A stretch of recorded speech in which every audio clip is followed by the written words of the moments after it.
Hello everyone. So Nintendo has officially stopped caring. They now realize what they can get away with, which is what some people feared, and I guess it was only a matter of time until this happened. So what am I on about? The Nintendo Switch 2 obviously has been announced, shown off, prices have been laid out, all that stuff, and there is literally not one acceptable piece of news surrounding the launch of the Switch 2 at the moment, and that is a problem. We're gonna go over everything here, so yeah. Let's start with the games. The reason you buy a console in the first place. This segment is gonna be like the bulk of this video, I imagine, because I have a lot to say about the games in particular, so strap in.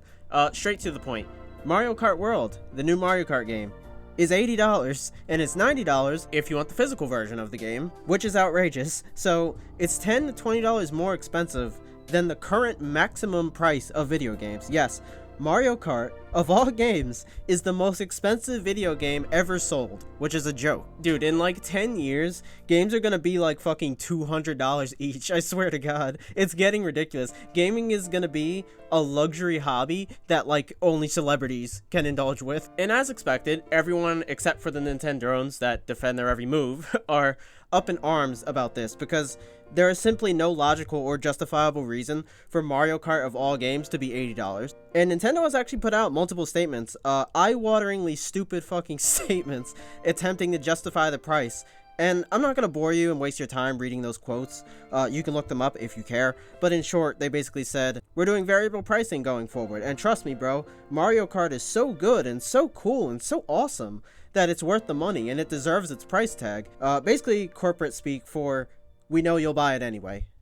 And that's exactly right. I mean, unfortunately, that bump in price is not going to hurt them very much. It's Mario. Do you really think Mario is going to not sell well? Mario Kart 8 is one of the best-selling video games of all time, which I actually didn't know. I knew it sold well, but until like looking up the sales figures for Mario Kart, like 70 million or something crazy, some crazy metric like that. So as much as I love to say this will backfire for Nintendo, I don't think it will. But what will happen is that I give it less than a year before we see other companies copy them and make their own games $80 or $90.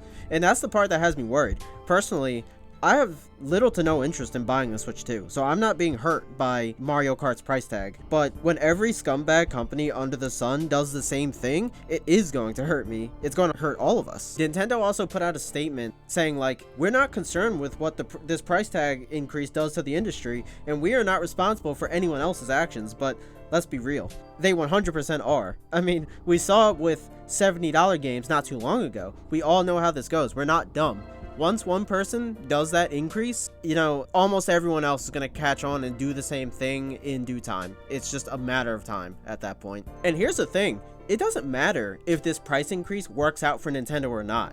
Like, say theoretically Mario Kart doesn't sell nearly as well as 8. Other companies won't be concerned with the game's performance. All they know is that it's acceptable to sell $80 to $90 games now. The groundwork for increasing the price of games has already been set. You get what I'm saying? The only way I can see this not being the case is if Mario Kart World like bombs. I mean, like really bombs. Like not a soul on this godforsaken earth buys it. If that was the case, yes, maybe companies would think twice about increasing the price tag, but that is a less than unlikely scenario, like almost impossible. So going further with the games, and the bad news, of course, Zelda Breath of the Wild on the Switch 2 is $70 and doesn't come with the DLC, meaning if you want the complete package for this 8-year-old game that literally changes nothing but performance, it's going to cost you $90. I am going to scream. More horrifically bad news. Let's keep it going because I have almost nothing positive to say about this console. So if you like doom and gloom videos that make you feel miserable, you've come to the right place. The Switch 2 also has essentially a tutorial game. That's a good thing. What's the big deal?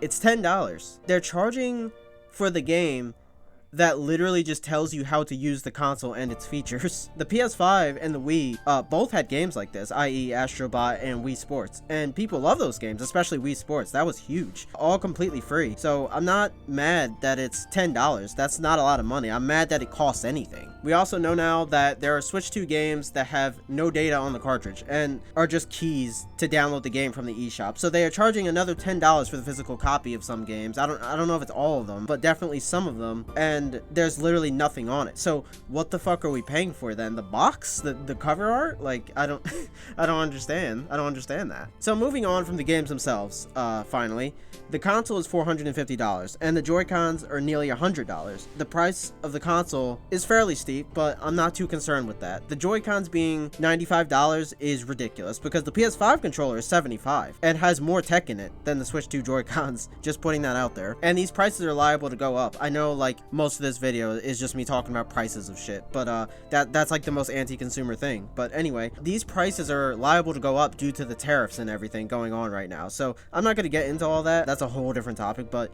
yes, it's likely that those prices will increase. But that part of it is not necessarily Nintendo's fault, so I'll give them that. So overall, that last Nintendo Direct, that was a little while ago at this point. I'm sorry for being a bit late to this topic, but that Nintendo Direct just wasn't well received, like almost at all. And Shuhei Yoshida, you know, the ex-head of PlayStation, actually commented on that Nintendo Direct, and he pretty much said it was largely underwhelming until FromSoft showed up, which is hilarious. They showed Duskbloods, which is FromSoft's next game, and again, I wasn't going to buy a Switch 2 anyway, but no hate toward Duskbloods, but it's probably the FromSoft game I'm the least interested in, like pretty much ever. I love the company's games to death, but Duskbloods is this weird kind of PvPvE game, which I just don't really care about from them. The aesthetic is incredible. I know I'm getting kind of away from Nintendo right now, but very Bloodborne-esque, but PvP just simply isn't what I want from FromSoft personally, so I'm kind of glad Nintendo didn't snatch up a FromSoft game that I'm actually interested in, but that's just me. I know some people aren't going to feel that way. I might actually make a separate video about that possibly, we'll see. But that's about all the news I wanted to talk about. Hopefully by now your day is properly ruined, and if not, I'll try harder next time. So hope you guys enjoyed, and I'll see you guys next time. Peace.